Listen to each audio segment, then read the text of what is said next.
How's it going? Hey, it's Jason Hartless here. How's it going? Yeah, so let's start the interview, Jason. How's it going in the land of rock and roll for you this summer? Doing fantastic. Just a couple weeks away before leaving for the summer. So basically, the whole summer you're going to be almost busy non-stop. Yeah, we'll be on the road July 16th until first week of September. Now, how does that feel? For accomplishments. With Ted Nugent at least, it's a great honor, I'm sure, for you. Absolutely. It's this is my going into my fourth tour with Ted, and I can't say enough great things about the man, and it's been an absolute pleasure, being able to share the stage with him, and playing such iconic songs all over the world. How's the work ethic? When you go on tour, is it like just work, work, work, and more work on top of that? Yeah, it's we tour relatively in a grueling schedule. We're playing almost 5 to 6 nights a week.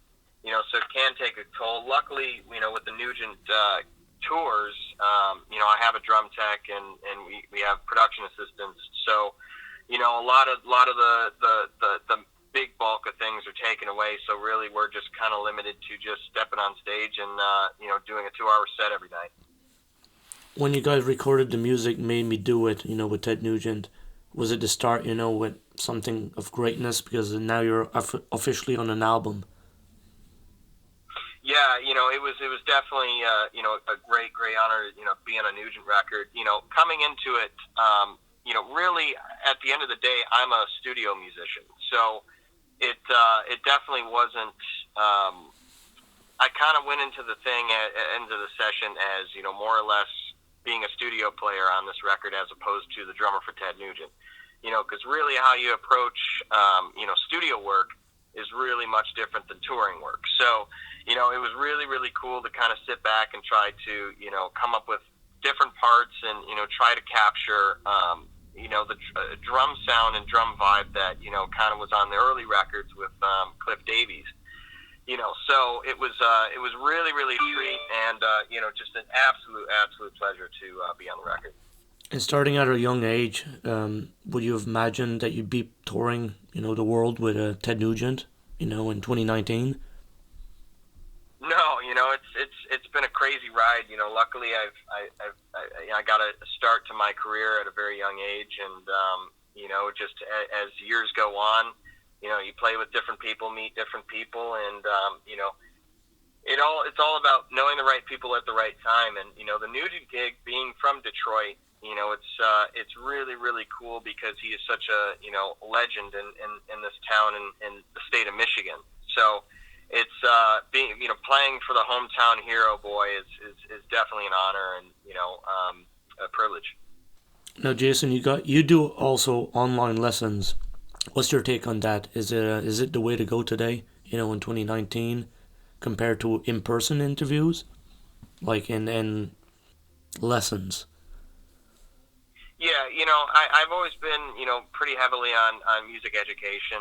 And, when I'm off the road, I am a music director at a school of rock just outside of Detroit. And, when I'm on tour, I use an app called Meet Hook that I do all of my online lessons through. And, I'm very much of a lecture-based teacher. I like to just expose and talk about, various concepts and really just give the musician the tools of what they need to do, and then it's really their job to go home and research it. And nowadays we've got endless amount of resources with YouTube and Wikipedia and just literally every single recorded song that's been released at our fingertips on our phones.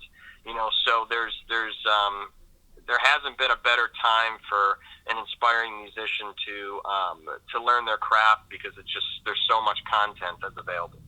Would you say that too much content sometimes can be a downfall? That by limiting it as it was back in the day. How do you see it at your age? Well, it's I would say yes and no. In terms of being inspired, I think it's great because again we got unlimited access, but at the same time, you know, it can be too much for us as music consumers, us as listeners, because, you know, there's so much music getting pushed at us, whether it's, you know, a major label artist, the indie artist, or, you know, an artist that really has has no business, you know, being on the radio or releasing their music.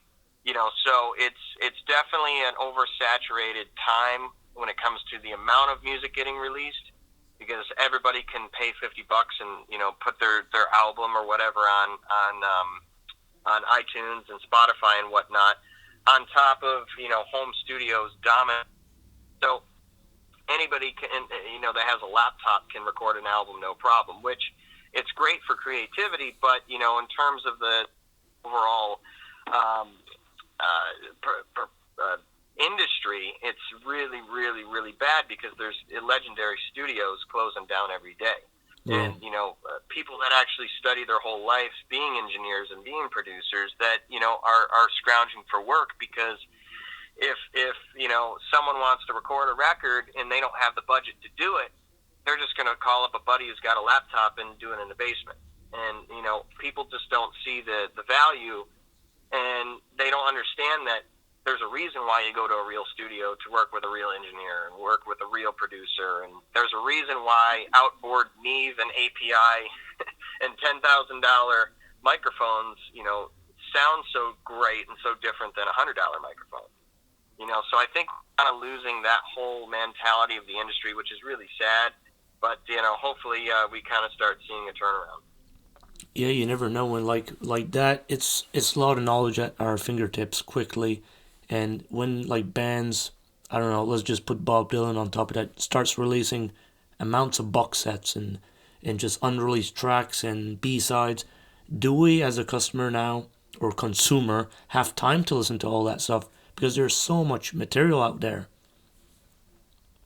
It's tough. It really, really is tough. You know, I'm kind of the even though I'm 24, I kind of is very old school, and you know, I was ahead of the curve with the whole vinyl boom, and I've been listening to vinyl, you know, way before it even, you know, had this resurgence in the last 10 years. You know, so I'm very much an album-oriented music consumer. You know, when I put on an album, I'm going to listen to the whole thing, because, you know, most of the time the deep cuts on the album are the best cuts. You know, so we're back. It's kind of funny, because we're back to the days of singles ruling everything. You know, very similar to how it was in the 50s. Right. And you know, we're losing, because kids aren't going to listen to a full album. They're only going to listen to the song that they want to hear, and then they're going to skip. They're not going to, you know, spend the time to listen to the entire album. You know, and labels have seen this, and that's why we're back to singles, because everybody only wants to listen to the single, which is kind of a shame, because it's, you know, there's great music out there getting produced and manufactured, you know, but a lot of it's going to go unheard because people are just going to skip right over it.